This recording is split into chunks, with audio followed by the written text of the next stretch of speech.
통하여 저희들에게 어저께나 오늘이나 영원히 변치 않으시는 주님을 다시 찬양할 수 있게 해주셔서 감사합니다. 변함하는 세상에서 우리를 이렇게 변함없이 예전처럼 다시 뵙게 해주신 하나님께 참으로 감사드립니다. Out of sight, out of mind라는 말씀이 있어요. 시야에서 사라지면 마음에서도 잊혀진다는 얘기입니다.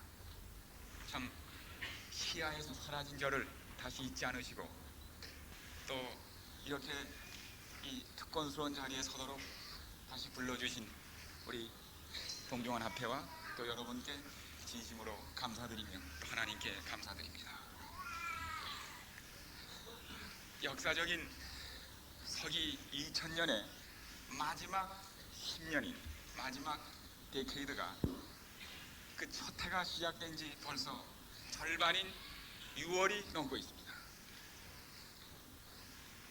이 마지막 데케이드를 시작하는 해답게 우리는 벌써 엄청난 변화를 목도하고 있습니다. 특별히 작년 5월에 시작된 국제정세의 변화는 엄청난 것이었습니다. 2차 대전 이후에 모든 변화를 합친 것보다 더 큰 변화가 지난 1년 이래 일어났습니다. 아무도 얘기하지 못했습니다. 그 일을 이뤄가고 있는 장본인들도 본인들도 기대하고 얘기하지 못했던 일들이 하루가 다르게 일어나고 있습니다. 1917년 볼세비키 혁명으로 소수의 노동자 그룹이 장악 일으켰던 그 수립한 공산정권, 공산주의가 70여 년 만에 소리 없이 와해됐습니다. 3차 대전이 일어나서 핵전쟁을 치르고도 이게 정말 무너질까 생각했던 그 엄청났던 공산주의가 소리 없이 물러앉았습니다. 그리고 지난주에는 그게 먼 나라의 얘기가 아니라 아무도 얘기하지 못하게 고르바초프 소련 대통령과 우리 대통령이 정상회담이 있었다는 사실은 너무나 극적이 아닙니까? 미처 우리가 소화할 수 없도록 새로운 변화가 소화불량이 될 연거푸 우리 주변에서 일어나고 있습니다. 1년 전에 아니 1개월 전에 이런 일이 일어나고 누가 생각을 했습니까? 뿐만 아니라 영원한 분리와 불화의 벽으로 분단의 상징이었던 동서 베를린의 벽이 얼음처럼 녹아내리고 거기서 뜯어낸 벽돌들이 토산품 기념가게에서 아주 불티나게 팔리고 있습니다. 그리고 최소한도 3년 이상이 걸리겠다고 하던 동독 소독의 연합이 몇 개월 이내 가능하도록 단축됐습니다. 오랫동안 동구라파를 중심으로 이념의 두 적수였던 공산주의 소련과 그리고 교황의 만남이 태후가 이미 이루어졌습니다. 게다가 유럽을 우선 경제적으로 통일하겠다고 하는 유로피안 커뮤니티, 유럽 공동체가 내년 후년 1992년 수입을 앞에 놓고 이미 벨기에 수도인 브뤼셀에 의사당이 완공되고 이제 입주를 기다리고 있습니다. 인종은 섞일 것이나 결코 합하지 아니하리라고 한 다니엘 2장에 대한 인간의 마지막 도전이 지금 벌어지고 있는 그런 현실입니다. 우리는 이 급속한 모든 변화의 클라이맥스가 정점이 예수 그리스도의 재림으로 최후의 변화를 가져올 것을 확신하고 있습니다.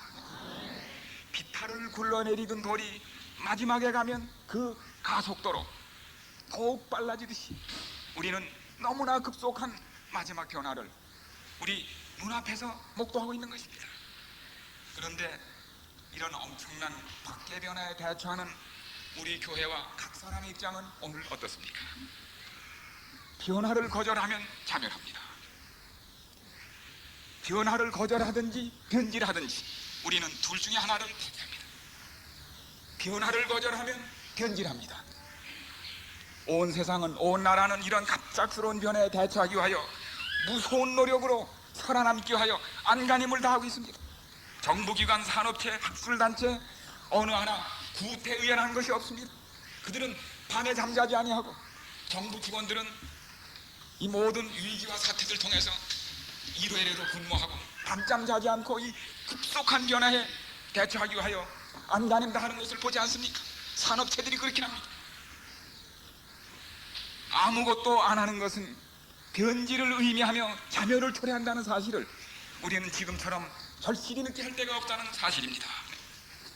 밖이 이렇게 달라지는데, 밖이 이렇게 급속히 달라지는데, 인류 역사의 최후의 변화인 재림을 기다리는 우리는 무엇을 해야 합니까? 어떻게 해야 합니까? 조바심이 생깁니다. 자다가 잠이 깨면 잠이 오지 않습니다. 조바심이 생겨요.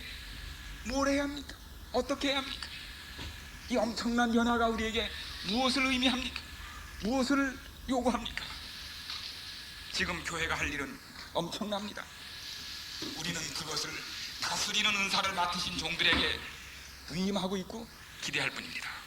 그러나 우리는 그 모든 일 외에 개인적으로도 밖의 변화 이상으로 우리 개인에게 있어야 할 중대한 변화에 대하여 우리 자신에게 책임이 있습니다.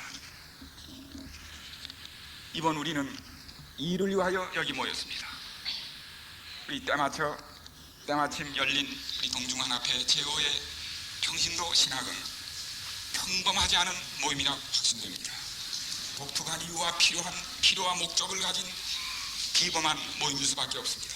하나님께서 마지막 때 약속하신 성령으로 이 한 주간 우리와 함께 한국교회의 오늘과 또 내일과 함께 하실 약속을 저희가 다시 확인하는 기회가 되기를 간절히 바랍니다. 잠깐 기도드리겠습니다. 하나님 아버지, 어제나 오늘이나 영원토록 변치 않으셔도 되는 분은 하나님뿐이십니다. 하나님이시여, 낡고 헌 세상을 영원히 새롭게 하시려고 신속한 변화를 재촉하시는 주님, 저희들은 당황하면서도 오히려 감사합니다. 하나님이시여, 우리를 죄로 변질되게 마시옵고 하나님의 은혜로, 성령님의 역사로, 그리스도의 의로 변화시켜 주시옵소서. 그래서 그 이유 때문에 모인 저희들을 이 한 주일 동안 축복하시고 성령으로 충만케 하시며 안전으로 지켜주시옵소서. 소자를 채우시고 주의 백성을 주의 영으로 충만케 하시옵기를 우리 구주 예수님의 이름으로 간절히 기도드리옵나이다.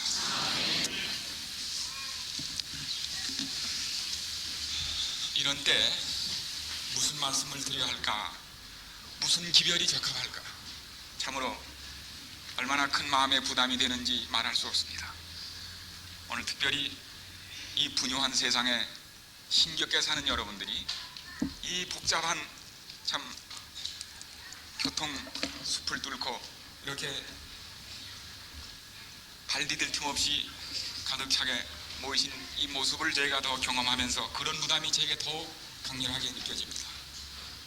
저는 그러면서 이 처음 시간에 스가랴서의 말씀을 드리기로 생각을 했습니다. 바로 지지난기에 저희가 공부한 스가랴서를 왜 다시 이 시간에 공부해야 하는지를, 그 이유를 조금 시간이 지나면 아시게 되실 것입니다. 무엇보다도 스가랴서의 기별이 주어졌던 그 시대의 역사적 배경과 또 일치하는 영적 경험이 오늘 우리에게 적합하다는 사실 때문에 스가랴서는 바로 이 시간을 위하여, 이 시대를 위하여 주신 책임이 다시 한번 확신됩니다. 그래서 이번 모임을 계기로 저희가 미국과 한국에서 함께 이 현실의 필요에 응하도록 하기 위해서 한 250에서 한 300기 되는 이 요긴한 기별을 모아서 책을 집회 전에 내려고 애를 썼지만은 그게 지연돼서 그저 임시 교재로 하루하루 채워가도록 우선은 그렇게 할 수밖에 없습니다. 그래서 그 목사님께 제가 일찍 보내드리지 못하고 지난 금요일날 이걸 팩스로 보내드려서 제가 이걸 참 많은 걸 기대를 못했는데 이걸 받으면서 임시 교재가 너무 좋아서 제가 얼마나 당황했는지 모릅니다.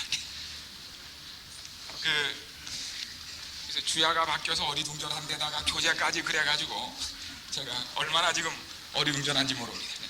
그래서 오늘 이게 받으신 것이 일주일 내내 하실 게 아니고 아마 하루 반치밖에 되지 않고 우리가 아마 매일매일 임시 교재로 이렇게 공부하도록 이렇게 되시겠습니다. 그래서 여기 급하게 만들었기 때문에 언제나 있을 수 있는 이 오자라든지 이런 것들이 아주 꽤 여러 군데 있어서 그건 여러분들이 시간의 촉박함 때문에 그걸 양해하시고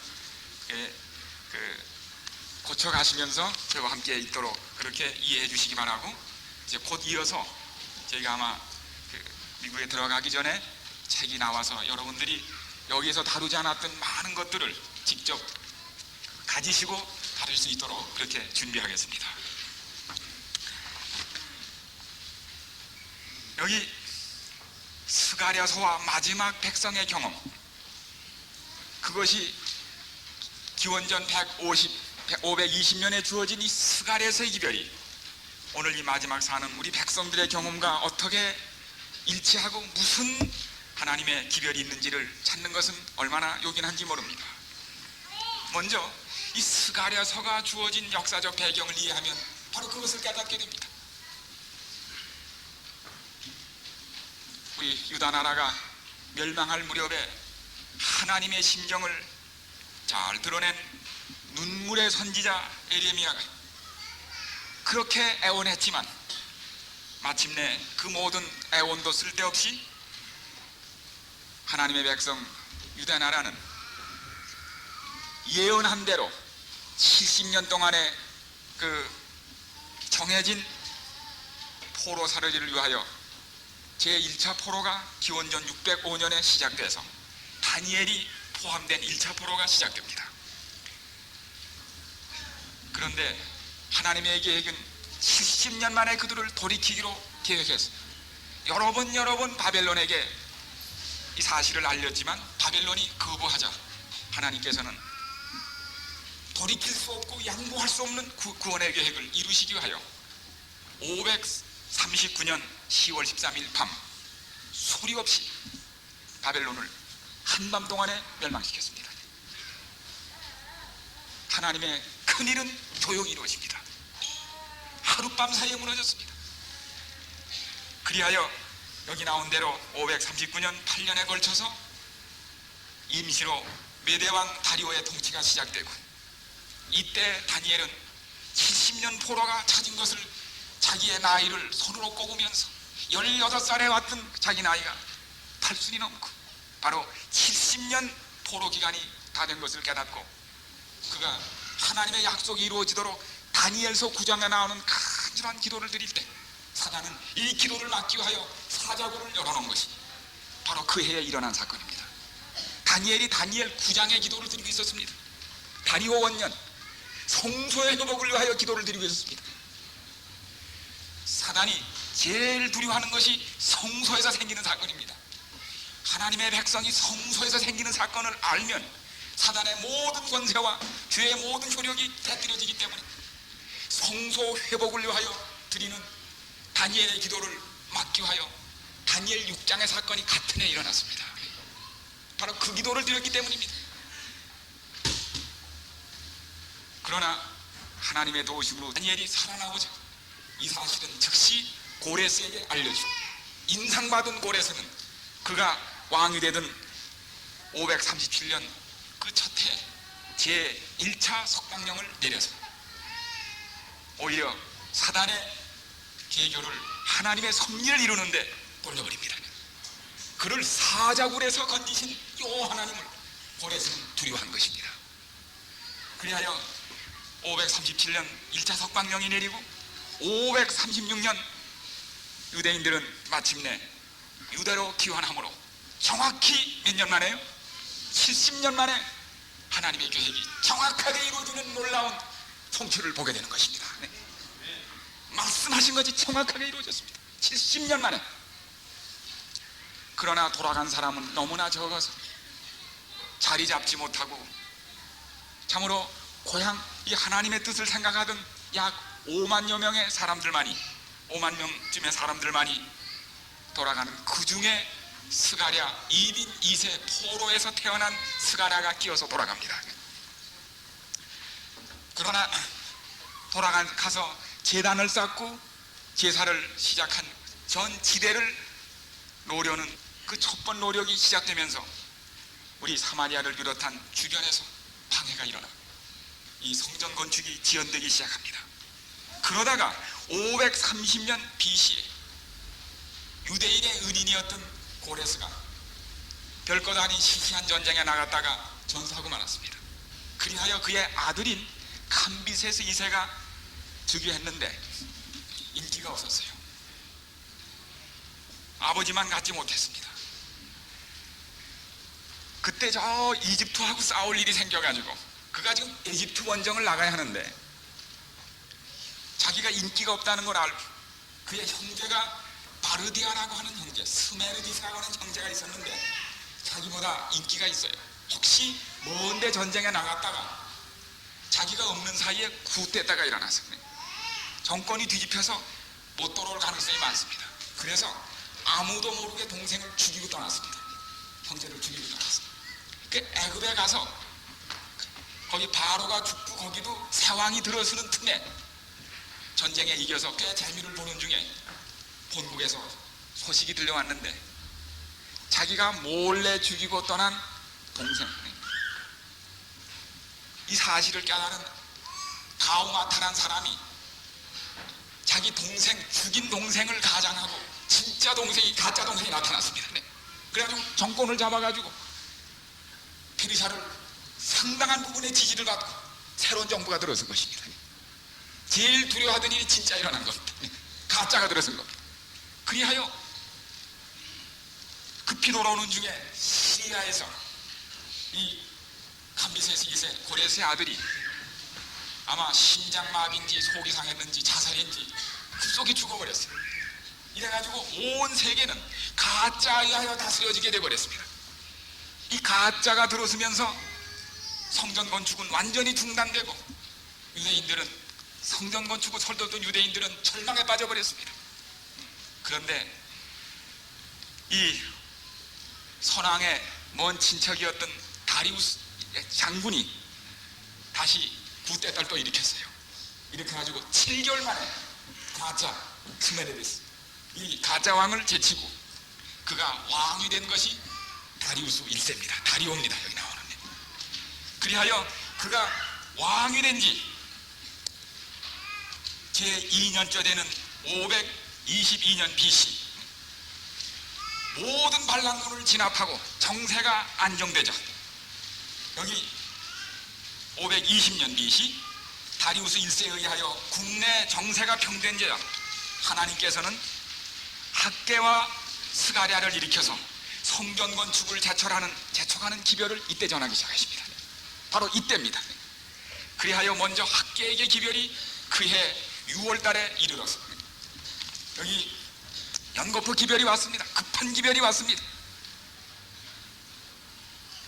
학개서를 잠깐 보시죠. 이 스가랴와 학개는 그 시대의 동시에 선지자로 서로 연관된 기별을 지니고 있습니다. 학개서 2장에 보면은 여기 말씀합니다. 너희가 여기 왜 돌아왔느냐? 성전 건축 예수님의 초림 메시아의 초림을 맞기 위하여 돌아온 이 민족이 국제정세가 혼미해지고 어려운 상황에 에워싸이자 그들의 목적을 잊어버리고 여기 보면 자기 집 짓기에 바빴습니다. 너희 집만 판벽한 집으로 짓고 타일로 집 짓고 기와집 짓고 하나님의 전은 저렇게 폐허해 있는데 이게 웬일인가? 너희들이 그런 생각으로 아무리 비즈니스 해봐라 구멍 뚫린 전대 넣기라 말씀하시면서 하나님이 재촉하십니다. 2장에 말씀하십니다. 나 만군의 여호와가 말하노라 조금 있으면 내가 하늘과 땅과 바다와 육지를 진동시킬 것이요 7절 또한 만국을 진동시킬 것이며 만국의 보배가 이루리니 내가 영광으로 이전에 충만케 하리라. 만군의 여호와의 말이니라. 빨리 전을 져라. 잠시 후면은 만국을 진동하는 사건이 생긴다. 이전에 만국의 보배, 바로 시대의 소망, 다른 표현은 The Desire of Ages입니다. 시대의 소망이 누구신가요? 각 시대에 기다려온 구주가 누구신가요? 소망이. 그게 바로 이은혜 신의 예수님 생애를 한 시대의 소망이 여기서 나온 얘기입니다. 시대의 소망이 오신다 이거. 이전을 지면 영광이 충만하고, 그러면서 금도 내 것이요 은도 내 것이, 돈이 문제가 아닙니다. 모두 하나님의 것입니다. 이런 기별이 급속히 전달되기 시작합니다. 이리하여 여기 나오는 이러한 때에 주어진 학계에서의 기별은 반대와 혼미한 독재가 아니고 국제정세에 에워싸여, 여기 국제정세입니다. 택한 백성의 사명을 잊고 현실에 집착된 백성을 회개시켜 성전 건축을 서둘도록 마음을 흥분시키는 기별이 전달됩니다. 이리하여 이러한 그 혼미하고 국제정세가 참으로 어두웠던 혼란했던 시간이 지나고, 하나님께서는 바로 이 안정이 깃들어진 바로 이 시대에 학계가 마지막 기별을 전한 지 2개월 만에 스가랴에게 다시 기별이 임해서 바로 이 시대를 위한 기별을 스가랴에서 주셨습니다. 그래서 이 스가랴서는 구약 성경에서 가장 메시아적이고 계시적이고 종말적인 책입니다. 그래서 이 다니엘서와 요한계시록을 이어주는 중대한 역할을 한 책입니다. 여기에는 스가랴서에는 예수님의 초림과 재림, 천년 후에 있을 상림까지 포함하는 놀라운 멀고도 중요한 예언이 한 줄로 깨어 있어서 얼마나 큰 감명을 주는 기별이 있는지 모릅니다. 그래서 이 스가랴서의 기별이 오늘 우리에게 적용되는 이 배경을 잠깐 여러분이 받으신 이 강목에 이 도표에서 보면 70년 바벨론에서 포로살이하고 돌아오 그동안에 지상성소가 짓밟혀 황폐하게 된 이때 하나님께서는 537년, 520년, 457년 세 차례에 걸쳐서 그들을 바벨론에 나오게 하시고 성전 건축을 이루도록 세 차례의 기별을 전하십니다. 그래서 오시는 메시아를 맞도록 합니다. 그런데 똑같은 일이 마지막 또 벌어져요. 1260년 동안 이번에는 영적 바벨론에 영적 이스라엘 백성이 포로되어 있다가 거기서 나와가지고 새 천사의 기별을 받게 됩니다. 그리하여 무슨 일이 일어나게 됩니까? 이 지상 성소가 아니라 하늘 성소를 회복하는 새 천사 기별이 일어나게 되어 있어요. 그리하여 520년에 스가랴에게 주신 이 기별은 하늘 성소가 회복해야 될 하늘 가나안에 돌아가야 될 우리 마지막 백성에게 주신 기별과 똑같은 시대적 배경을 가지고 있다고 하는 사실입니다. 네. 그래서 이 스가랴서의 기별을 분명히 우리에게 주시기 위하여 이제 독특한 이 셈족, 유대인이 속해 있는 셈족의 사고방식을 문학적으로 표현해서 주었는데, 지난게 이 스가랴서를 배운 많은 교회에서 중요하긴 중요한데 갈피가 이게 좀 혼란이 생겨서 이 배우고 나서 초점이 잡히지 않은 경우가 참 많다고 그랬어요. 왜 그런가 하면 사고방식이 달라 그랬습니다. 자, 우린 이렇게 표현해. 아이고 오늘 학생들 또 데모해. 아이고 최루탄 맞았더니 눈물 나. 근데 이게 유대인이라면 그렇게 하지 않습니다. 아이 눈물 나네. 그래. 왜? 최루탄 맞아서 그래. 우리 미국으로 말하면 샌프란시스코에서 사람 많이 죽었대. 왜? 지진 나서 그래. 우리는 어떻게 해? 우리 한국 사람, 미국 사람들은 샌프란시스코에서 지진 나 사람 많이 죽었대 그래. 유대인은 결과를 먼저 이야기한 다음에 원인을 나중에 설명합니다. 그리고 제일 중요한 것은 가운데 갖다 둡니다. 우리는 서론, 본론, 결론 그렇잖아요. 그 사람들은 안 그래요. A, B, A 그래요. 첫 번 한 말을 마지막에 하고 제일 중요한 건 가운데 갖다 놓습니다. 그렇기 때문에 성경을 읽을 때 우리가 자꾸 혼란이 되는 게 뭔가 하면 한 말 엉뚱한 데 또 나오고 끝이 어딘지 모르는 까닭이 바로 그것입니다. 바로 스가랴서의 기별이 그렇습니다. 그래서 그 다음 페이지를 보십시오. 우리가 3개월 동안 배웠던 걸 오늘 1시간에 끝내야 하기 때문에 빨리 지나갑니다. 자, 그래서 이 처음 1장부터 6장까지 나와 있는 이 기별이 기초가 돼가지고 중요한 다른 기별로 이끌어가는 구조가 여기 나오는데, 먼저 결과를 얘기하고 그 다음에 원인을 설명합니다. 그리고 그 일이 왜 일어나는지 그 중요한 목적을 가운데 갖다 뒀습니다. 이게 여러분이 보시는 이 구조, 이것을 대우가 아니라 교차 대구법, 교차 대구법이라고 하는, 이 카이아스무스라고 하는, 그렇게 부르는, 이게 스가랴서뿐 아니라 창세기부터 계시록까지 이런 구조로 쓰여 있습니다. 이것만 깨달아도 성경이 완전히 다르게 느껴져요. 그래서 꼭 거울과 같습니다. 거울에 비치면 똑같이 비치는데 편만 달라요. 그렇게 나오게 되어 있습니다.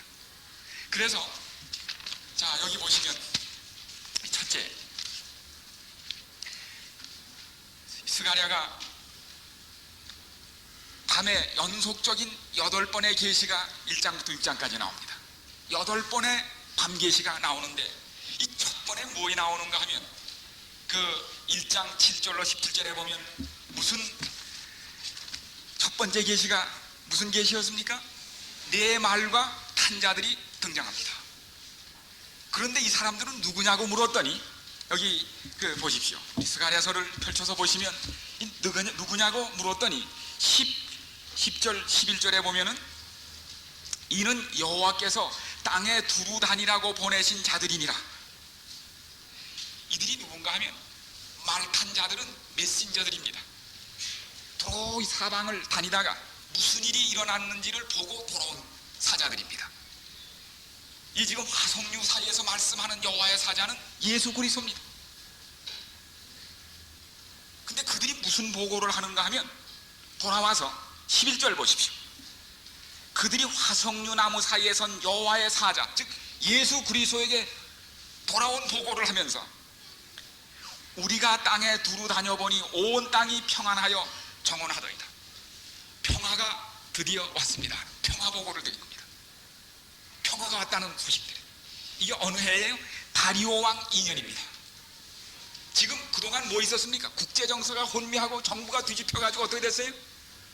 혼미한 상태였는데, 지금 이 네 천사들이 땅을 다 다니고 온 다음에 어떻게 했습니까? 드디어 정치가 안정되고 국제정세가 평안해졌습니다. 평화가 왔습니다 하는 평화보고를 드리는 기별입니다. 그런데 이 평화가 어떻게 왔는가? 그 이유는 저쪽 끝을 가봐야 나옵니다. 끝이 어딥니까? 저 끝을 가야 돼요. 6장 1절로 가보십시오. 6장 1절. 이게 참 재미있습니다. 네. 이유는 저쪽으로 가봐야 됩니다. 이건 결과고. 네. 6장 보십시오. 여기 보면 맨 끝에 가면 틀림없이 뭐에 나오는가 하면 이유가 설명되어 있어요. 자, 6장 1절 이하에 보니까, 내가 눈을 들어본 즉 내 병거가 두 산 사이에 나왔는데, 아까 두 산이죠? 똑같은 산에 똑같은 병거인데, 홍마, 또 흑마, 자색마, 백마 말들이 병거를 메고 지금 곧 출발합니다. 출발하는데 어디를 출발하는가 하면, 여기 5절 이하에 보면은 북쪽과 남쪽으로 이 병거들이 나누어서 떠납니다. 아까 그 1장에서 본 말은 병거를 안 맸어요. 그건 기별만 가져왔고, 지금 나가는 병거는 뭘 메고, 저 말들은 뭘 맸어요? 싸움하러 나갑니다. 병거는 싸움하러 가는 거예요. 지금 출전입니다. 갔다 오더니 무슨 보고를 하는가 하면, 7절 보십시오. 건장한 말들이 병거를 메고 급속히 떠나더니, 8절, 그가 외쳐 내게 일러 가로되 북방으로 나간 자들이 북방에서 내 마음을 시원케 하였느니라. 모든 일을 잘 처리했습니다. 무슨 사건이 일어났습니까? 하나님의 전은 건축되어야 하고 예수님은 오셔야 하는데 국제정세는 혼미하고 안정이 되지 않았어요. 하나님께서 누구를 파견한 겁니까?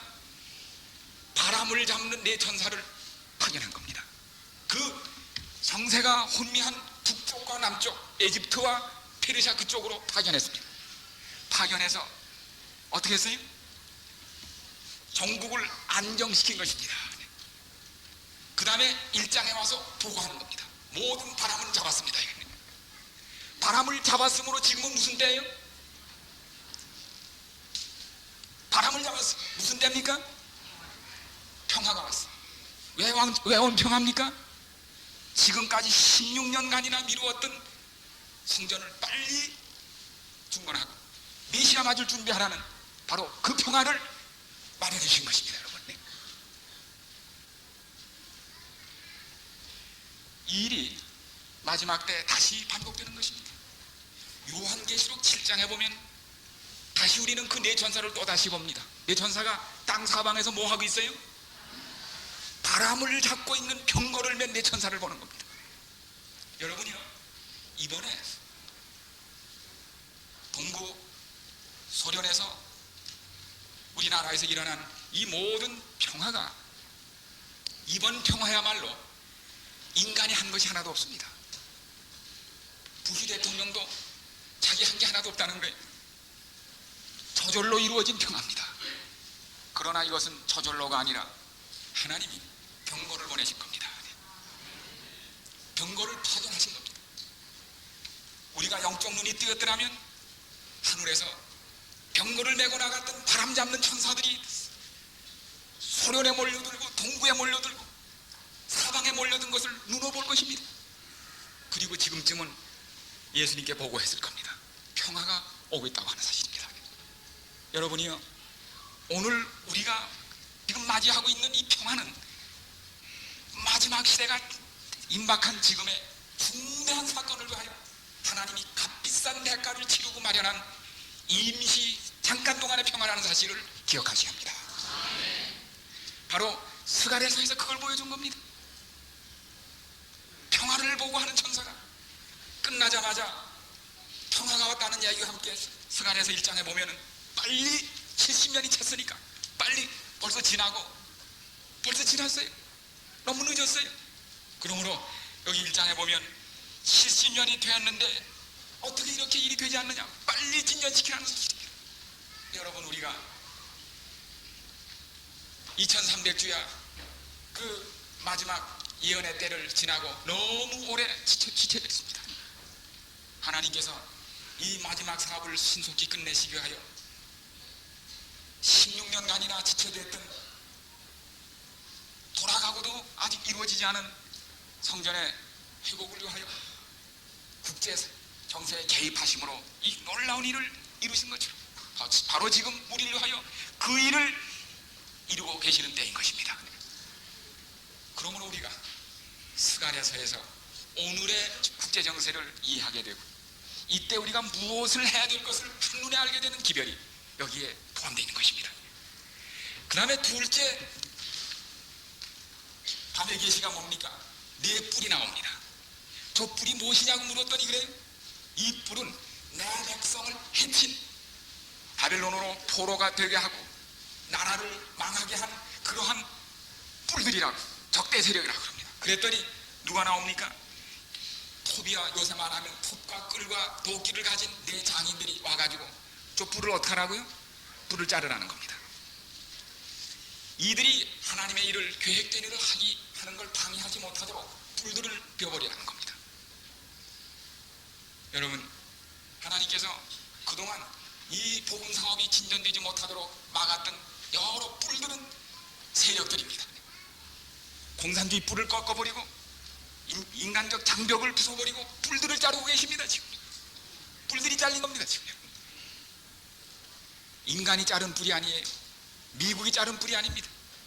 이번에 미국을 다녀간 고르바초프가 얼마나 겸손해졌는지 아시죠? 네? 참 떨려서 악수를 못할 만큼 사람이 약해졌어요. 네? 그 타임지에도 그 얼굴에 주름살을 보라 그랬어요. 네? 우수사려. 맞춰서 지금 소련에서는 우리 신학교가 개강이 됩니다. 우리 앤드루에서도 공부하는 그 동부 출신의 학생이 거기 교수로 갑니다. 개방된 후에 최초의 신학교가 제7일 안식일 예수차림교 신학교입니다. 그리고 우리 교회가 경영하는 출판소가 섭니다. 우리에게 찬수를 주시는 하나님이십니다. 우연한 일이 아닙니다. 뿔들을 자르시고 마지막 기능을 전하시려는 하나님의 손길이 속속들이 눈에 보이는 바로 숨가쁜 때입니다. 여러분, 이러한 때에 아모스 6장을 보십시오. 아모스 6장에 보면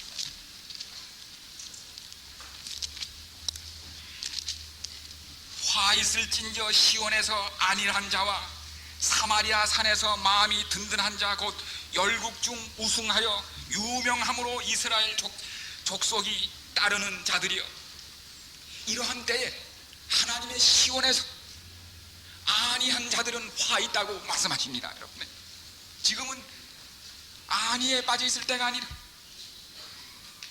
급속도로 이루어지는 하나님의 섭리를 저희가 깨닫고 신속히 평화의 시간을 통해서 하나님의 뜻을 이루어야 할 중대한 시기라는 시기를 이룰 줄 아는 사람들이 되시기를 간절히 바랍니다.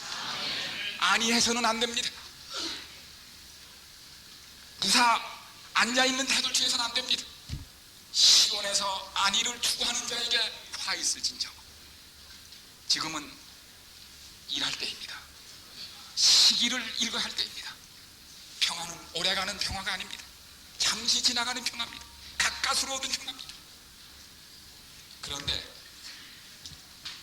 이스라엘 백성이 바벨론에 포로돼 간 것은 힘이 약해서 잡혀간 게 아니에요.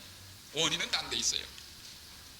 그 원인이 뭔가 하면은 저쪽 건너편을 봐야죠. 원인은 저쪽에 찾으라 그랬으니까 거꾸로 읽으시면 돼. 거꾸로. 그러니까 한쪽은 앞으로 읽고 저쪽은 뭐 하면 돼요? 거꾸로 읽으면 가운데서 만납니다. 그러니까 6장으로 또 가보세요. 거꾸로.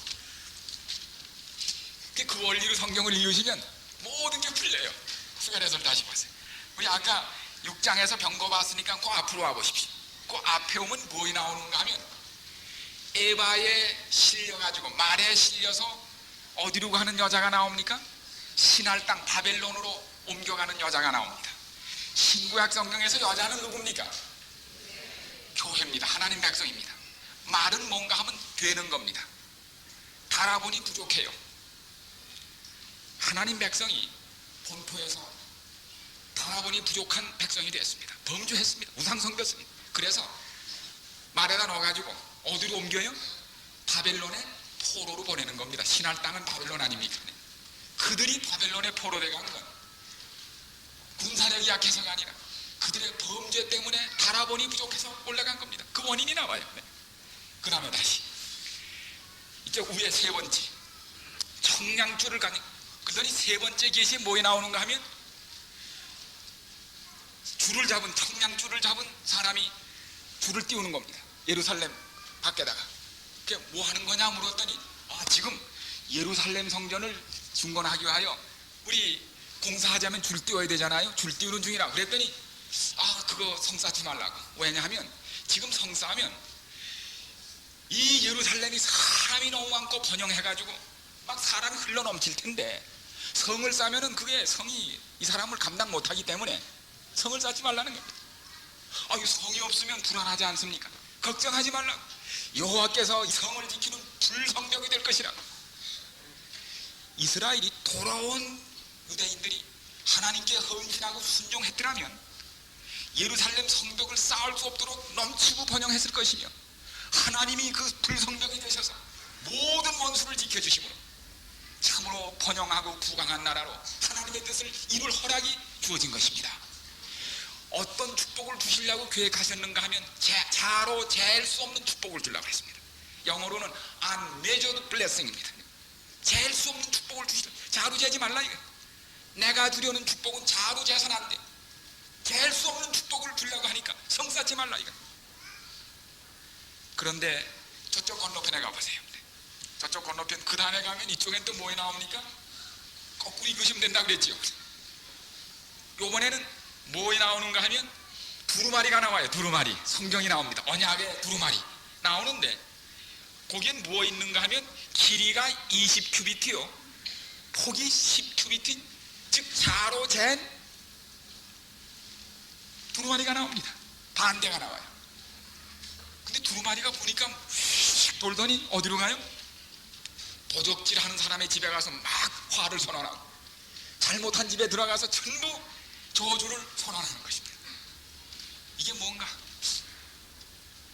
만약에 하나님께 순종하면 자로 잴 수 없는 축복이 넘치지만 하나님의 언약서 두루마리에 기록한 하나님의 말씀대로 순종하지 아니하면 무엇이 임한다고요? 저주가 임한다는 사실을 상대적으로 보여주신 겁니다. 즉 메저드 커스입니다.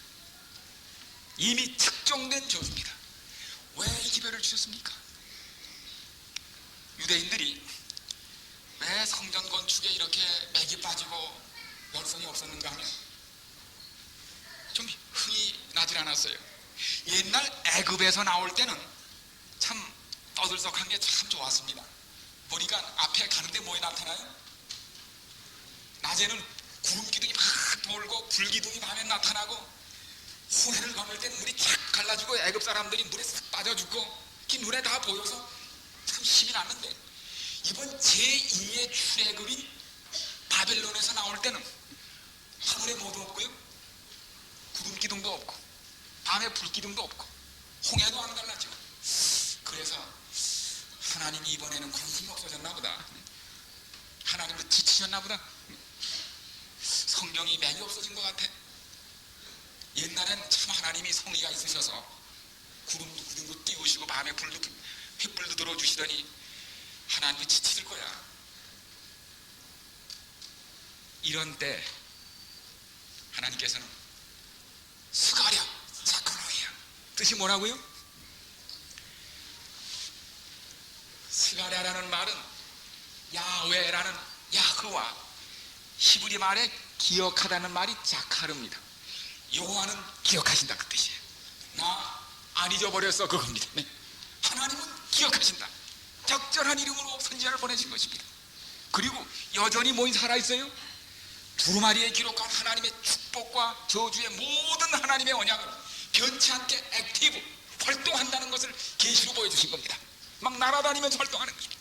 여러분이요 비록 인간의 눈에 띄지 않을지라도 보이지 않을지라도 하나님의 말씀에 기록한 모든 축복과 모든 저주와 모든 허락들은 분명하고 확실하다는 사실을 우리는 기억해야 합니다. 사람은 잊어도 자카라야 스가랴입니다. 하나님은 잊지 않으십니다.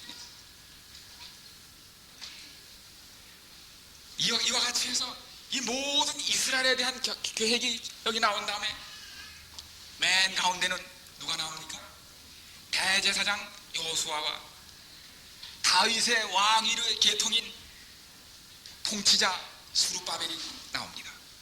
결국 이 모든 사건들은 누구에 의하여 이루어지는 겁니까? 맨 중심에 누가 있어요? 여호수아와 스룹바벨에 의하여 이루어진 주인공들이 가운데 나오는 겁니다. 이리하여 스가랴서의 모든 기별의 중심은 어디 있습니까? 3장과 4장에 나오는 여호수아와 스룹바벨에게 모든 초점이 모여진다고 하는 사실입니다. 네. 아직 분명해집니까? 네, 한눈에 보여졌습니다. 이제 저희가 앞으로 연구하게 될 이 여호수아와 스룹바벨의 경험이 초림과 재림과 삼림으로 이루어질 경험을 하게 될 하나님 백성들의 경험이라는 사실입니다. 그래서 그것이 중요한 것입니다. 그런데 3장을 보십시오. 3장에 보면 여기 여호수아가 소개된 다음에 8절에 보면은 대제사장 여호수아야 너와 내 앞에 앉은 내 동료들은 내 말을 들을 것이니라. 이들은 예표의 사람이라. 예표의 사람이라. 내가 내 종 순을 나게 하리라. 이들이 무엇으로 예표되는가 하면 한 순을 가지를 나게 하겠다는 겁니다.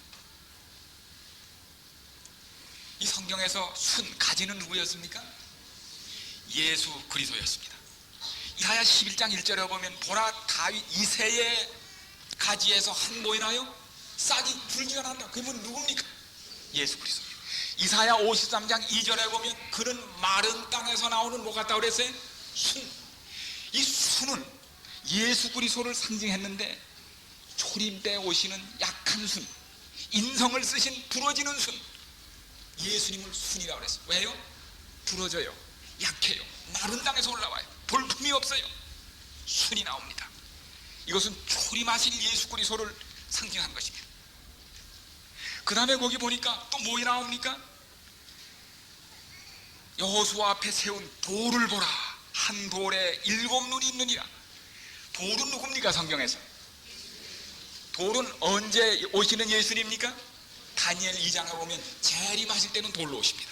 초림할 때는 연약한 인성을 쓰신 꺾어지는 순으로 오셨지만 재림하실 때는 뭐로 오세요? 돌로 오십니다. 근데 돌 하면 좀 둔해요. 그래서 우리 뭐라 그러잖아요. 이렇게 하는 사람을 그렇게 하는데, 이 돌은 그런 돌이 아니에요. 그 돌에 뭐이 박혔어요? 지성을 나타내는 7눈이 박혔어요. 그러니까 힘도 세면서 지성적인 돌, 그분이 바로 누굽니까? 예수 그리스도입니다. 얼마나 표상이 재미있습니까 여러분? 네? 돌이라고 또 그렇게 생각할까봐 눈을 박아놨다고요. 지성적이라는 겁니다. 힘도 세면서 지성적인 예수 그리스도입니다. 이리하여 장차 오실 초림할 예수님과 재림할 예수님이 순과 돌로 나타나면서 이것이 어떻게 이루어지는가? 그 다음에 보면 다 읽어보시면 되는데, 여기 성경절 6장에 보면 아주 나머지는 읽어보시고, 그런데 대제사장 여호수아가 특별한 경험을 하게 되는데 6장 10절을 보십시오. 6장 10절 여기 보면 어떤 일을 하게 하는가 하면, 하나님께서 사로잡혀온 사람들이 가져온 금을 가지고 뭘 만들라고? 은과 금을 취하여 멸관을 만들어 누구에게요?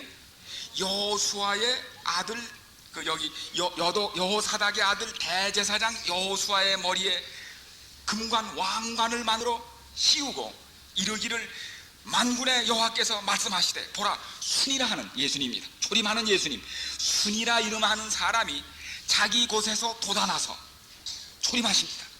여호와의 전을 건축하리라. 그가 여호와의 전을 건축하고 영광도 얻고 그 위에 앉아서 다스릴 것이요 제사장이 자기 위 왕 위에 있으리니. 그런데 여러분, 이방 다른 나라들은 그 왕이 제사장도 되고 왕도 됐지만 유다 나라는 이것을 완전히 분리했습니다. 왕과 제사장은 완전히 분리해서, 만약에 왕이 제사장 노릇하면 어떻게 됐어요? 사울이 제사 드렸다가 하나님께 버림당했습니다. 나중에 우시아가 제사장 하려다가 문둥병이 들렸습니다. 즉결처분입니다. 절대 안 됩니다. 제사장은 결단코 왕의 일 할 수 없고 왕은 제사장이 할 수 없도록 완전히 구분된 유일한 나라가 유다였습니다. 그런데 여기 보니까 제사장에게 뭘 씌우는 일이 있다고요? 왕관을 씌워서 왕같은 제사장을 만드는 행사가 있게 됩니다.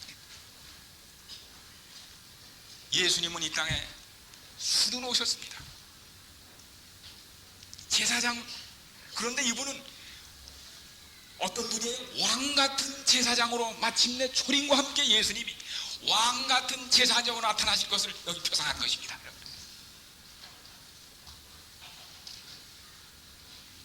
구약에 있었던 이 제사장과 왕의 역할이 예수님에게서, 초림과 함께 예수님에게서 집중될 것이 나왔습니다. 그런데 여러분, 이거는 예수님뿐 아니라 예수님을 쫓는 모든 사람에게 약속된 허락입니다. 출애굽기 19장에 보면 하나님이 이스라엘을 뽑으실 때 내가 너희를 무슨 나라를 만들겠다고 해서 19장 7절에 제사장의 나라를 만들겠다고 했습니다. 베드로전서 2장 9절에 보면 너희는 왕같은 제사장이요. 여러분이요, 우리는 왕 같은 제사장들 될 사람들입니다. 요한계시록 20장에 읽어보면 저희가 7년 동안 하나님의 제사장이 되고 왕으로 타겠다고 기록되어 있습니다. 그렇습니까? 안 그렇습니까? 네. 우리를, 죄인을, 여기 나온 여호수아는 그 이스라엘 백성을 대표하는 인간이며 나중에는 예수님으로 대체됩니다. 스룹바벨도 마찬가지입니다.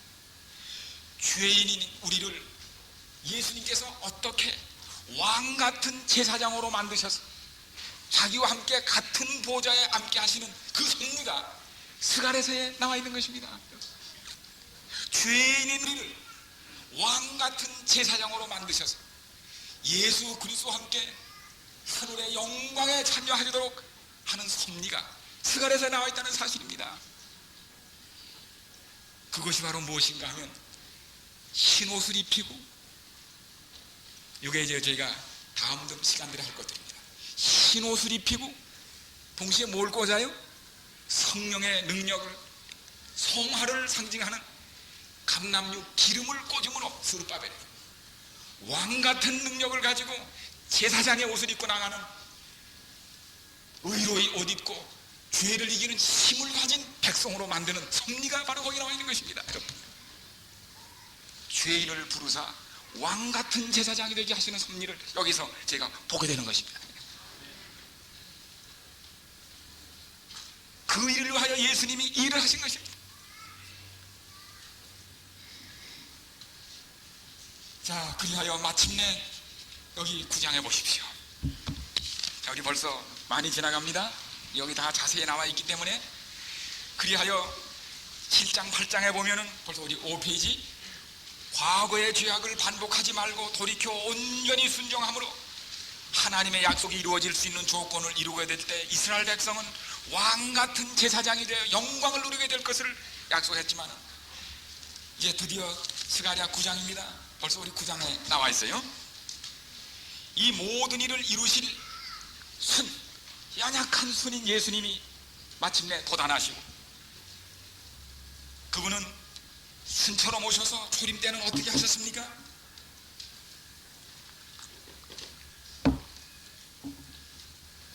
연약한 순, 겸손한 순을 표상된 그리스도께서는 나귀를 타고 입성하는 겸손한 왕으로 예언합니다.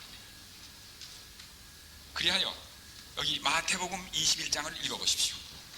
마태복음 21장. 우리 평신도 신학은 신학입니다. 그렇죠? 우리가 성경을 깊이 공부해서 저희들이 참으로 핵심을 깨닫는 바로 이 시간 아닙니까?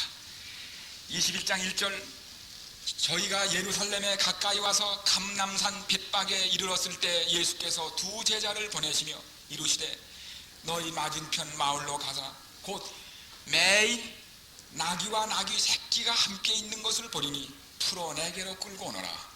만일 누가 무슨 말을 하거든 주가 쓰시겠다 하라. 그리하면 즉시 보내리라 하시니 이는 선지자로 하신 말씀을 이루려 하시니라. 일러스되 시온의 딸에게 이르기를 내 왕이 내게 임하나니 그는 겸손하여 낙이 곧 멍에 매는 짐승의 새끼를 탔도다 하라. 이게 어디 기록된 겁니까? 스가랴서 9장에 기록된 예언을 예수님께서 마지막 순간에 이루고 계신 것입니다. 그리하여 예수님께서는 스가랴서 9장 9절에 있는 예언을 이루시면서 시온의 딸의 노래를 들으면서 예루살렘에 입성하고 계셨습니다. 예수님이 돌아가시기 6일 전인 순환주일 첫째 날인 일요일 예루살렘으로 나귀를 타고 들어가셨습니다. 이것은 놀라운 행렬이었습니다. 이것이 무엇을 예표했습니까? 장차 예수님의 재림의 때 있을 승리의 행진을 미리 퍼레이드 하신 겁니다. 왕이 겸손해서 나귀 새끼를 타고 계셨어요.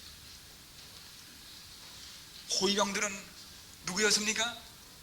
얼마 전에 죽은 지 나흘 만에 부활시킨 나사로가 앞장서고, 예수님께서 고쳐준 문둥병 환자들이 옷을 펴고, 눈을 뜬 소경들이 노래를 부르고, 사단의 소나기에 잡혀서 죄에 빠져있던 백성들이 함성을 지르며 들어가는 엄청난 놀라운 행렬이 벌어지고 있었습니다.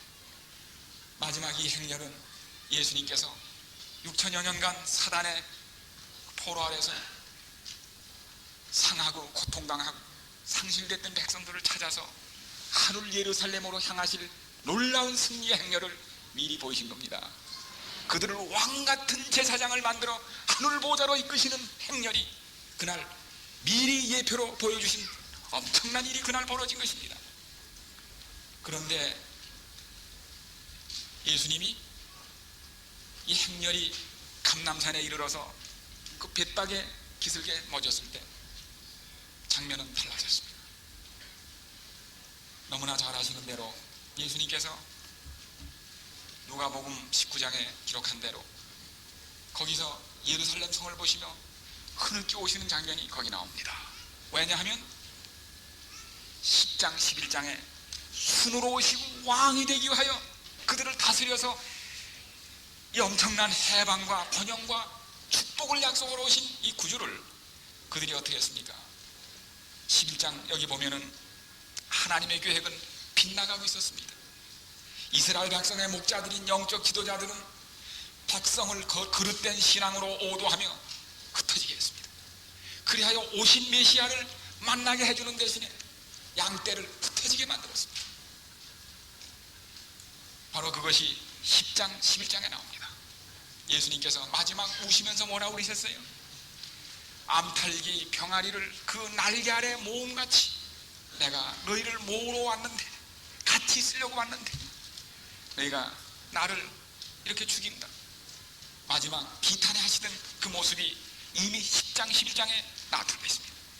그리하여 그들을 구원하러 오신 겸손한 그들의 왕을 여기 11장 12절 13절에 보면은 어떻게 해요? 목자는 막대기가 2개가 있습니다.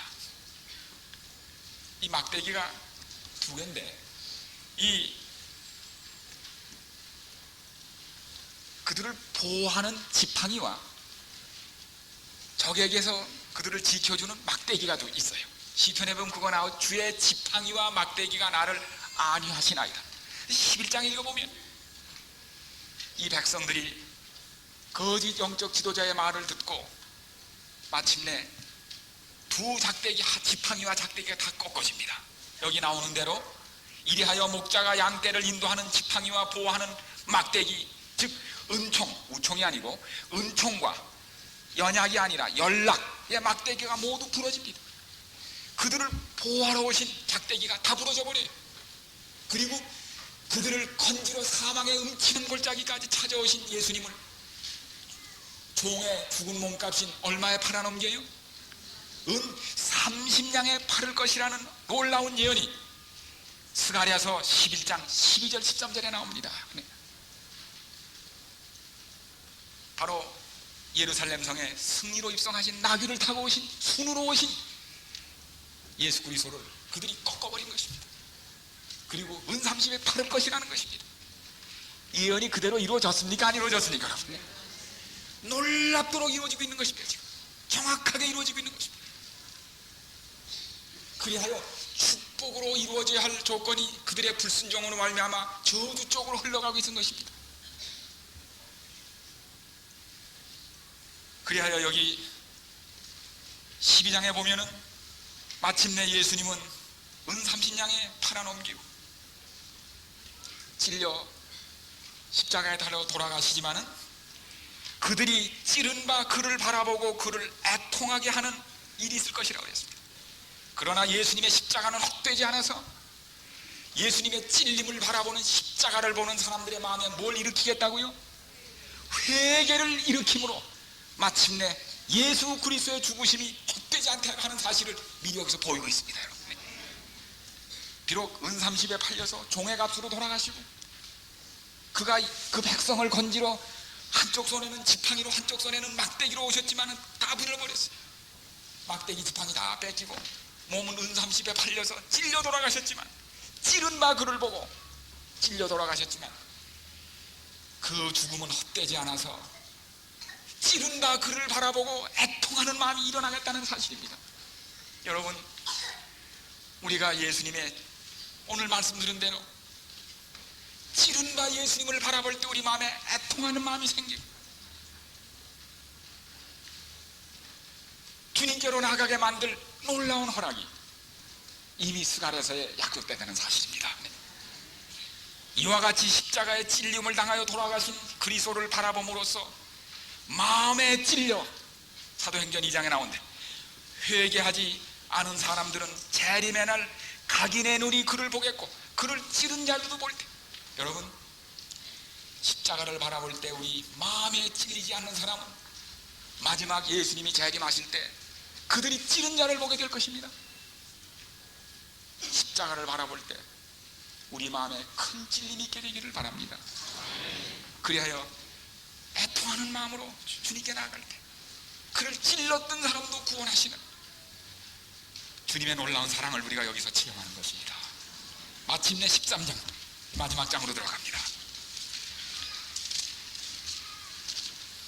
13장 마침내 찔리셨고 옆구리와 손은 상하셨습니다. 그날의 죄와 더러움을 씻는 셈이 다윗의 족속과 예루살렘 거민을 위하여 열리리라. 찔려 터진 옆구리에서 흐른 물과 피는 우리를 구원하는 보혈이 되고 우리를 죄 씻는 셈이 됐다는 놀라운 사실입니다. 이 잔인한 표적을 그분께서는 영원토록 지니실 것이다. 묻습니다. 그 두 팔 사이에 있는 상처는 어째서 있는 거냐고 물을 때 예수님께서 뭐라고 말씀하세요? 내 친구 집에서 받은 상처라고 얘기합니다. 믿고 찾아간 백성에서 받은 상처입니다. 여러분, 상처가 가장 어느 때 아픈가 하면 가장 가까운 사람에게 받았을 때 아픈 것입니다. 가장 믿던 사람에게서, 사랑받던 사람에게서 받은 상처는 가장 아픕니다. 예수님의 상처가 그렇게 아팠던 것은 창자국 때문이 아니라 당신이 사랑했던 택한 백성에게서 받은 상처이기 때문입니다. 그것도 그렇게 사랑했던 제자 중에 한 사람이 당신을 팔았다는 것 때문에 그의 아픔은 더욱 아팠다는 사실입니다.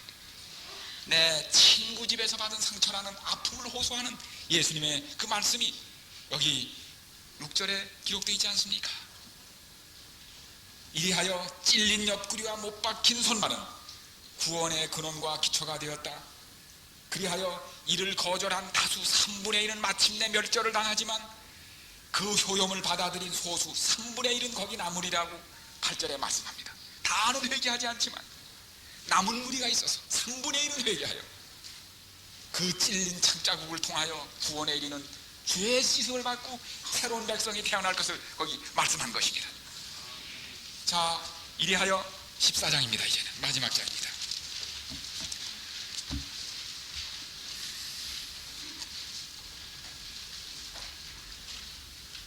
하나님께서 이리하여 바벨론 포로에서 돌아온 유다의 남은 무리를 통하여 본래 이루시려고 했던 모든 계획이 실제 당신의 백성인 유대인을 통하여 이루는 데는 실패했습니다. 그러나 하나님께서는 영적 이스라엘인 남은 무리를 통하여 마침내 당신이 본래 계획하셨던 스갈에서의 예언을 이루시고야 마실 것입니다. 그리하여 우린 요한계시록에서 유다의 포로에서 돌아온 유다의 남은 무리가 이루지 못했던 그 사건을 1260년 영적 바벨론 포로에서 나온 누가 나타납니까? 바벨론에서 나온 무리들이 있게 됩니다. 내 백성아 거기서 나와, 바벨론에서 나와. 그리하여 하나님의 계명과 예수의 증거를 가진 남은 무리가 드디어 요한계시록 12장 17절에 등장하게 됩니다. 그들을 통하여 하나님이 스갈에서야 약속하셨던 그 계획을 이루실 것이며 그들에게 주시려던 축복과 영광을 남은 무리에게 주시겠다는 확신을 여기서 찾게 되는 것입니다. 그리하여 14장 보십시오. 마침내 4절 그날에 그의 발이 예루살렘 앞 곧 동편 감람산에 서실 것이 감람산은 그 가운데가 동서로 갈려져 매우 큰 골짜기가 되어서 산 절반은 북으로 절반은 남으로 옮기고 예수님께서 1000년 동안 그 구원한 백성과 함께 제사장과 왕 노릇하는 경험을 우리가 겪은 다음에 새 예루살렘이 어디로 내려온다고요? 감람산에 새 예루살렘이 내려올 것입니다.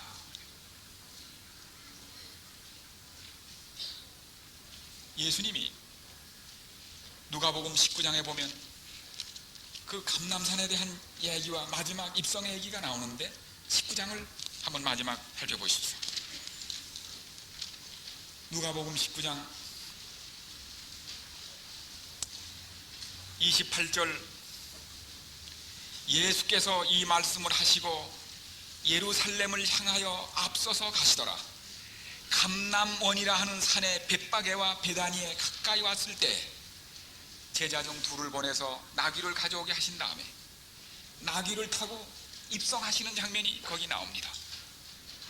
36절, 가실 때 저희가 자기의 겉옷을 길에 펴더라. 이미 감람산에서 내려가는 편까지 가까이 오시매 제자의 온 무리가 자기의 본 바 그 모든 능한 일을 인하여 기뻐하며 큰 소리로 하나님을 찬양하여 가로되 찬송하리로다.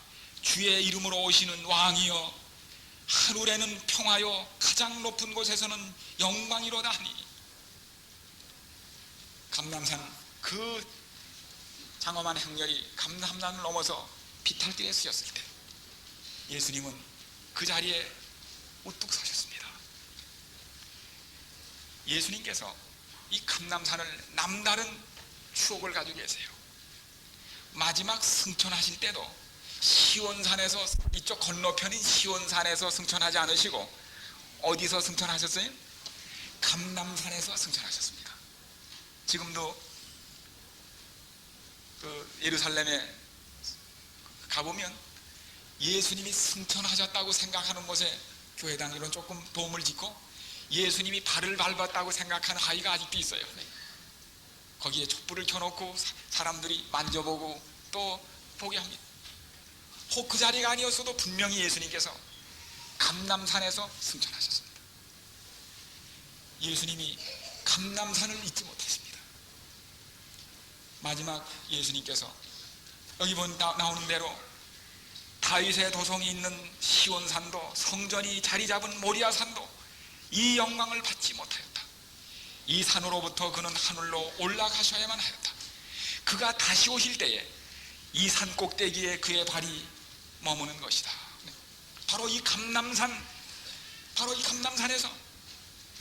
마지막 순환 주간의 첫날인 일요일 예수님께서 스가랴서의 예언을 이루시며 연약한 순으로 오셔서 나귀를 타시고 거기 감람산을 넘어 비탈길에 이르셨을 때 어떤 일을 하셨습니까? 여기 보면 예수님께서 41절 감람산 비탈에서 그 저녁 황혼에 반사하는 아름다운 대리석 금빛 예루살렘 성을 바라보시며 가까이 오사 성을 보시고 우시며 가라사대 너도 오늘날 평화에 관한 일을 알았다면 좋을 뻔하였거니와 지금 내 눈에 숨기웠도다. 날이 이를지라 내 원수들이 토성을 쌓고 너를 둘러 사면으로 가두고 또 너와 및 그 가운데 있는 내 자식들을 땅에 맺히며 돌 하나도 돌 위에 남기지 아니하리니 이는 권고받는 나를 내가 알지 못함을 인함이니라 하시니라. 예수님께서 그날 감람산 행렬 멎으시고 예루살렘으로 들어가지 않으시고 잠시 멎으신 다음에 후에 들어가셨지만 그날 그 시간에 잠깐 멎지 않았습니까? 예루살렘 도성을 내려보시는 비탈에서 저녁 노을을 반사하는 도성을 내려다보시며 여기 보면 터져나오는 울음을 울으셨다고 했습니다. 그 느낌에 말씀하셨습니다. 너도 오늘날 평화에 관한 일을 알았다면 좋을 뻔하였거니와 지금 내 눈에 숨기웠도다. 예수님께서 그 행렬을 멎으시고 감람산 기슭에서 예루살렘 성을 바라보시며 주변 사람들은 호산나를 부르고 기뻐하는데 갑자기 예수님 얼굴에는 슬픔과 어둠이 깔리고, 잠시 후에는 여기 시대의 소망에 보면 예수님께서 큰 바람에 움직이는 나무가 움직이는 것처럼 몸을 떨며 오셨다고 그랬습니다. 갑자기 예수님께서 몸을 떨며 흐느끼며 오셨습니다. 그리고 말씀하셨습니다. 예루살렘아, 예루살렘아, 이 무슨 변이냐? 예수님께서 천여 년 이상 사랑했던 예루살렘, 그렇게 정들었던 예루살렘, 많은 선지자를 보내고 당신을 예표하는 수많은 재물이 산더미처럼 죽은 바로 그 예루살렘, 인간의 죄를 씻게 흘려진 강같이 흘렀던 재물의 피, 예수님은 거기서 바라보면 쉽게이트 양문이 보입니다. 이제 엿새 오면은 당신이 바로 저 보이는 양문을 끌려나가서 십자가에 달리실 그곳이 멀리 보입니다. 예수님이 그렇게 오셨습니다. 예루살렘아, 예루살렘아, 이 무슨 변이냐 이렇게. 어떻게 이렇게 돼야 된단 말이냐? 어떻게 내 운명이 이렇게 돼야 된단 말이냐? 내가 너를 얼마나 사랑했느냐? 내 눈동자처럼 아끼던 예루살렘아, 당신이 돌아가시는 것이 슬퍼오신 건 아닙니다. 예수님이 당신을 버린 그 백성들의 운명을 눈에 보시며 흐느껴 오셨습니다. 예수님이 분해서 오셨어요. 분해서. 얼마나 분하세요. 시대소망은 예수님의 경험을 독자를 아끼던 부모가 배신당한 느낌이라고 했습니다. 여러분, 자식이, 부모가 그렇게 사랑하고 애지중지한 자식이 마침내 빗나가서 부모를 거역하고 다시 돌아오지 못할 멸망의 길에 빠졌을 때 얼마나 분합니까? 얼마나 가슴이 아픕니까? 예수님이 분해서 오셨습니다. 몸을 떨며 오셨습니다. 흐느끼셨다고 그랬어요. 울음이 터져나왔다고 그랬어요. 이 말씀을 다 하지 못하시고 하다가 목이 메서 끊었습니다. 그리고는 다시 말을 이으시면서 오늘날 평화에 관한 일을 알았다면 얼마나 좋을 뻔했니?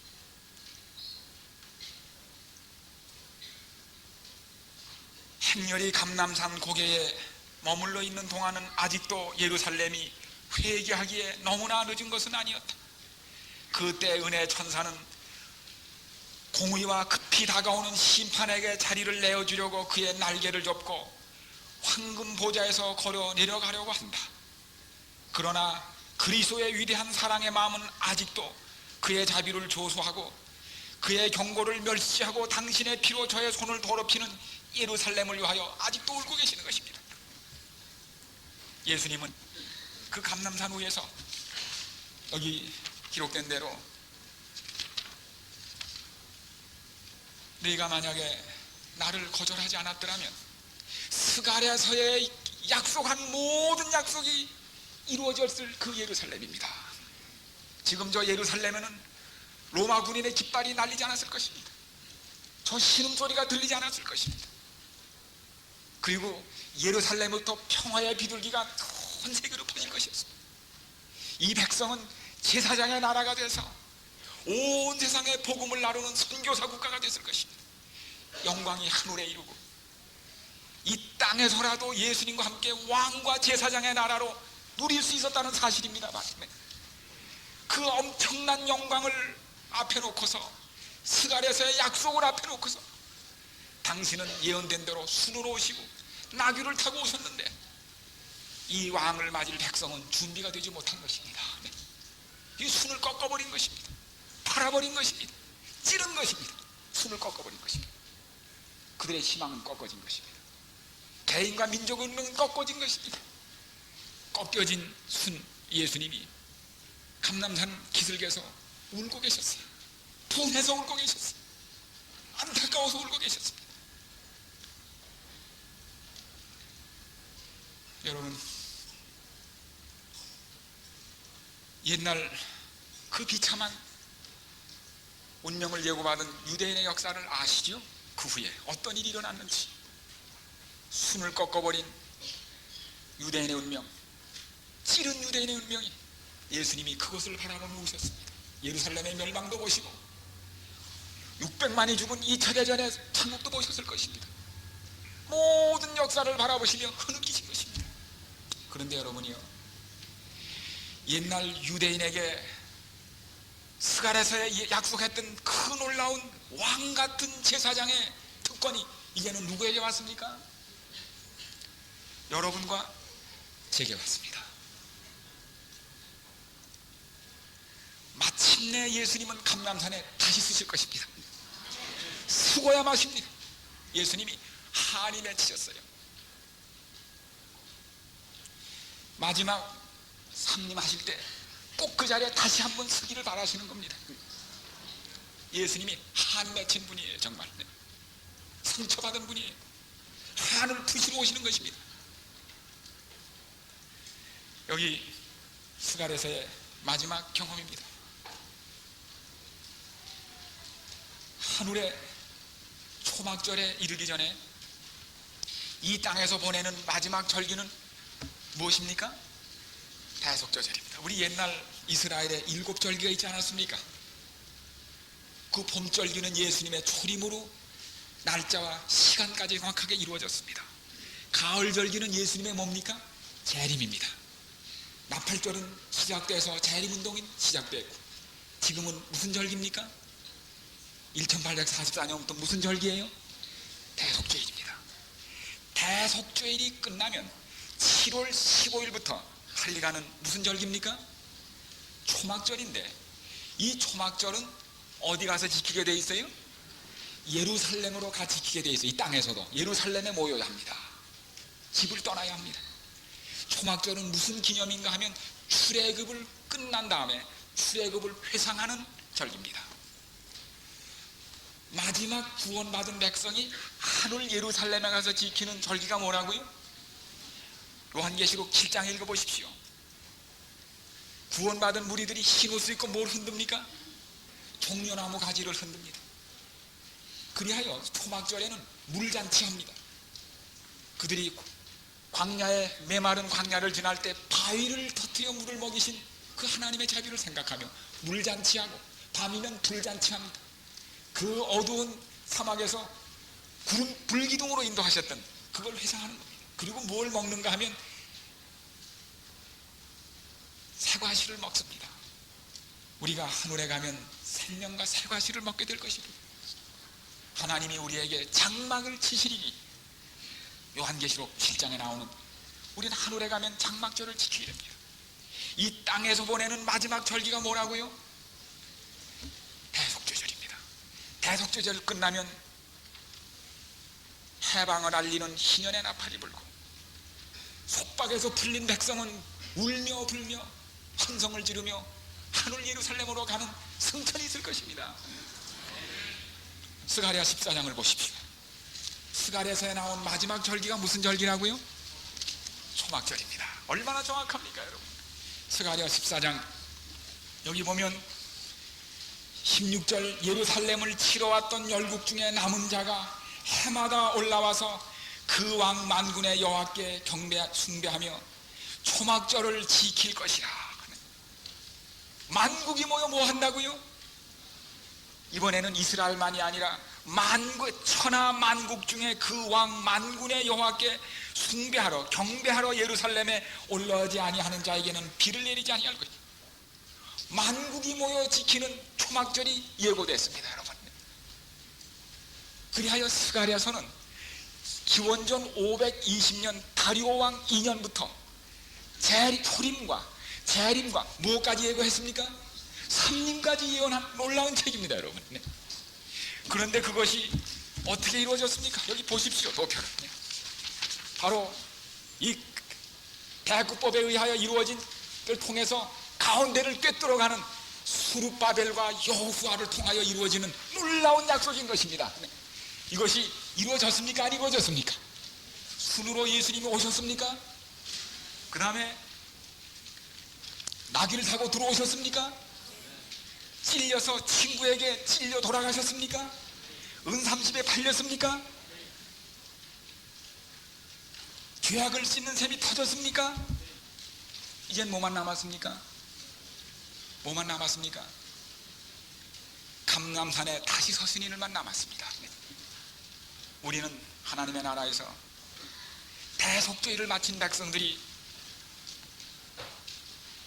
그리스도와 함께 괴롭고 지루했던 광야 생활을 끝내고 물잔치, 불잔치, 불이 쓸데없습니다. 어린 양이 빛이 되시기 때문입니다. 다시는 목마를 일이 없습니다. 생명수 샘에서 마시기 때문입니다. 다시는 다른 음식이 필요 없습니다.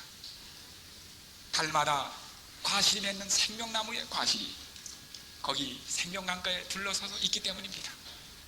여러분이요, 하나님이 옛날 이 땅에서 유대인에게 이루시려고 했던 놀라운 약속이 지금 우리에게 그대로 전개되고 있습니다.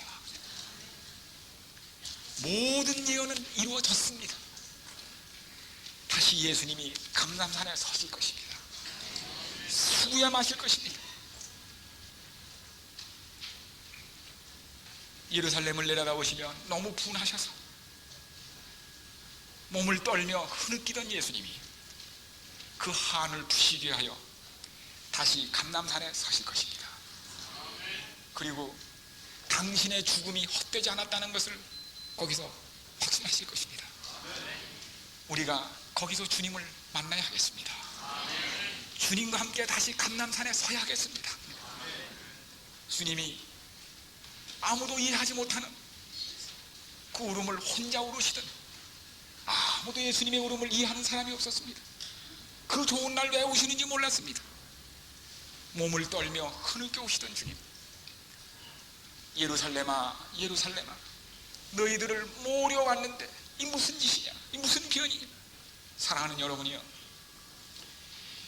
유대인의 비참한 역사가 예수님의 재림을 앞둔 여러분과 제게, 남은 무리에게 다시 반복되지 않도록, 다시는 반복되지 않도록,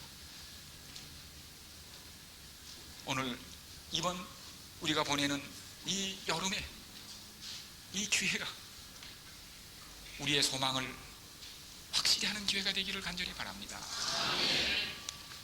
예수님 틀림없이 오십니다. 이러고 안 오시겠습니까? 여러분 보세요. 네? 이 얼마나 놀라운 일입니까? 이러고 안 오시겠습니까? 여기 다 이루어지고 어디까지요? 여기까지 왔습니다. 지금 우리가 보내는 경험은 대속죄의 경험입니다. 그렇기 때문에 이제부터 우리가 공부하려는, 오늘은 서론입니다. 이제부터 우리가 공부하려는 경험이 바로 무엇입니까? 내일 이후부터 할 것입니다. 여호수아와 천사에 관한 스가랴에 계시는 대속죄일이 끝나갈 때 하나님의 백성들의 경험에 특별히 적용된다. 여러분, 이제부터 이 영광스러운 영광에 참여하게 하기 위하여 여호수아가 했던 경험을 해야 한다는 사실입니다. 그게 무슨 경험이에요? 흰옷을 입고 하나님 앞에 왕같은 제사장으로 서야 할 준비를 해야 된다는 사실입니다. 우리는 언제까지나 땀나는 이런 옷 입고 있을 사람이 아닙니다. 옛날 죄의 성품 입고 있을 사람이 아닙니다. 이 옷을 벗고 흰 옷을 입고, 여호수아 더러운 옷을 입고 섰던 옷을 벗겨서 흰 두루마기를 입히고 왕관을 씌워서 왕같은 제사장을 만드신 그 하나님께서 지금은 죄의 세상에 시달려 죄의 옷을 입고 죄된 성품을 지니고 있는 우리를 벗기셔서 여호수아에게 입혔던 새 두루마기를 입히시고 우리 머리에 금관을 씌우셔서 여러분과 저를 왕같은 제사장으로 만드실 것을 인하여 감사합니다. 그리하여 우리가 하늘 토막절에 참여할 것이며 천년 동안 왕같은 제사장으로 그리스도와 함께 보좌에 앉을 것입니다. 제사장은 보좌가 없습니다. 왕만 보좌가 있습니다. 그리하여 왕관을 씌운 후에 보좌에 앉게 됩니다. 여러분, 왕만 앉기 때문에. 사랑하는 여러분, 이 얼마나 놀라운 허락과 약속입니까? 우리는 왕족들이 될 사람들입니다. 이 괴로운 세상에, 이 복잡한 세상에 이렇게 오래 살 사람들이 아닙니다. 참 이 복잡한 거리 잠시 나와서 보내는 동안에 참 마음에 부담이 많아요. 정말 얼마나 복잡한 세상입니까? 얼마나 시끄러운 세상입니까? 얼마나 고달픈 세상입니까? 여러분의 피곤한 모습에서 하늘을 기다리는 모습이 보입니다. 여러분 괜찮습니다. 우리 옷을 바꿔주시고 우리의 이 헝클어진 머리에 금관을 씌우셔서 당신의 보좌에 함께 해주시를 그리스도를 가졌다는 사실을 기억하시고 감람산에서 몸을 떨며 흐느껴 오시던 주님의 심정을 결코 배반하지 마시고 그 구주를 여러분의 의와 구주로 확인하시기를 간절히 바랍니다. 그리하면 그날에 서실 것입니다. 그리하면 왕같은 제사장이 되실 것입니다. 우리는 이번 기간 동안 이 놀라운 소망을 확인할 것이며 우리가 그렇게 되는 경험을 갖도록 주님께서 우리에게 은혜 베푸시기를 간절히 바랍니다.